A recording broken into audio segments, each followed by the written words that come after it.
पानी फेर कर रख दिया।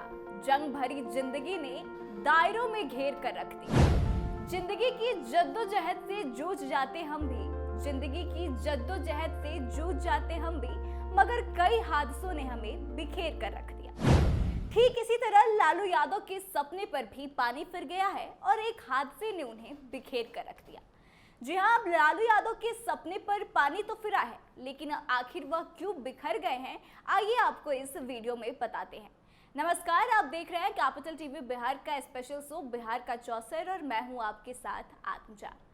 लालू यादव ये सपना देख रहे थे कि नीतीश कुमार का साथ पाकर 2025 में अपने बेटे यानी कि तेजस्वी यादव की बतौर मुख्यमंत्री ताजपोशी कराएंगे, मगर नीतीश ने तो विधानसभा दूर लोकसभा चुनाव से पहले ही उनके पैरों तले जमीन खिसकाने का मन बना लिया। आपको बता दें कि नीतीश ने एक तरह से तेजस्वी यादव को अपना उत्तराधिकारी घोषित करते हुए यह घोषणा करी थी कि राजद नेता 2025 में होने वाले बिहार विधानसभा चुनाव में महागठबंधन का नेतृत्व करेंगे।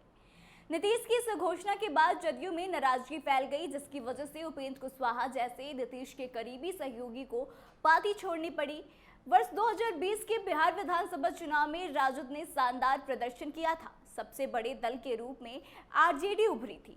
उस वक्त तेजस्वी यादव ने पहली बार चुनाव की कमान संभाली थी। लालू तब जेल में थे, हिरासत में रांची के सरकारी अस्पताल रिम्स में इलाज के लिए भर्ती भी कराए गए थे। तेजस्वी मैदान में उतरे और पहली बार में ही बड़ी कामयाबी हासिल कर ली। तब राजद ने विधानसभा की 144 सीटों पर लड़कर 75 सीटें जीत ली थी। थोड़ा और पीछे चले तो 2015 में लेफ्ट पार्टियों और कांग्रेस के साथ राजद ने 2015 में ही महागठबंधन बना लिया। तब नीतीश कुमार की पार्टी जदयू भी महागठबंधन का हिस्सा हुआ करती थी। महागठबंधन ने 2015 में नीतीश के नेतृत्व में बनी सरकार में तेजस्वी यादव को पहली बार डिप्टी सीएम बनाया।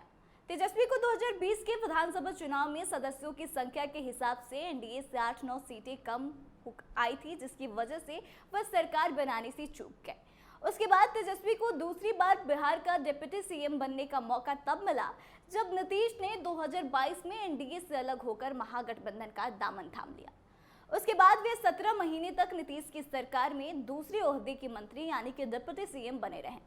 फिर नीतीश ने जब 2024 में तेजस्वी को झटका दिया तो उन्होंने समय का सदुपयोग किया और लोकसभा चुनाव के दौरान 200 से भी ज्यादा बिहार में चुनावी दौरे कर लिए।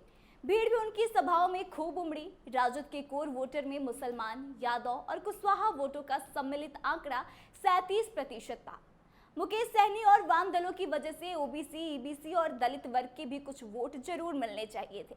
इस बात की उम्मीद सबको थी, लेकिन वोट मिले मात्र 22%, यानी कि राजद के कोर वोटर में एनडीए ने सेंधमारी कर दी। ऐसे में अब स्थिति ऐसी है कि राजद मुस्लिम और यादव वोटों का अकेला दावेदार नहीं रहा।